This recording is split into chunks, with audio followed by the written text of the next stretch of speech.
भारतीय संविधानिक लोकशाहीत स्त्रियांना पुरुषांच्या बरोबरीने समान दर्जा देऊन हजारो वर्षापासूनची मनुवादी वर्णव्यवस्थेतली स्त्रियांची बंदिस्त प्रथा विश्वभूषण महामानव भारतरत्न डॉ. बाबासाहेब आंबेडकर यांनी मोडून काढत स्त्रियांना भारतीय घटनेत पुरुषांच्या बरोबरीने समान दर्जा प्राप्त करून दिला।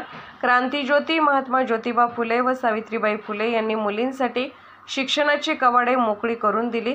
राजा राममोहन रॉय यांनी सतीप्रथा बंद करून महिलांना जीवदान दिले, तर रयतेचा राजा कुळवाडी भूषण छत्रपती शिवाजी महाराज यांनी आपल्या स्वराज्यात स्त्रियांचा सन्मान केला।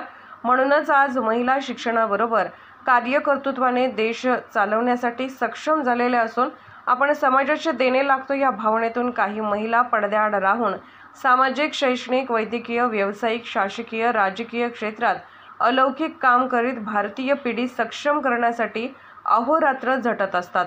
अशा कर्तबगार महिलांचा शोध घेऊन त्यांचा यथोचित सन्मान करण्यासाठी पोलीस मित्र असोसिएशन महाराष्ट्र राज्य संस्थापक अध्यक्ष माननीय डॉ. युवराज बळीराम मोरे यांच्या कुशल नेतृत्वाखाली महिला राज्य अध्यक्ष डॉ. रजनीताई मुरलीधर शिंदे यांच्या परखड व निर्भीड विचाराने राज्य उपाध्यक्ष माननीय नियाज जमादार, राज्य सचिव माननीय अमित मोरे, महिला राज्य संपर्क प्रमुख सौ रुपाली ठोंके, महिला राज्य कार्याध्यक्ष ॲडव्होकेट ललिता सावंत यांच्या साथीने 8 मार्च जागतिक महिला दिनाचे औचित्य साधून रविवार दिनांक 17/3/2024 रोजी सायंकाळी 5 वाजता महाराष्ट्राची औद्योगिक राजधानी इचलकरंजी येथील प्रसिद्ध रोटरी क्लब सभागृहात सन्माननीय दिग्गज पाहुण्यांच्या उपस्थितीत आयोजन करण्यात आले आहे। सदर जागतिक महिला दिन राज्यस्तरीय पुरस्कार सोहळा कार्यक्रमास आपली उपस्थिती प्रार्थनीय आहे।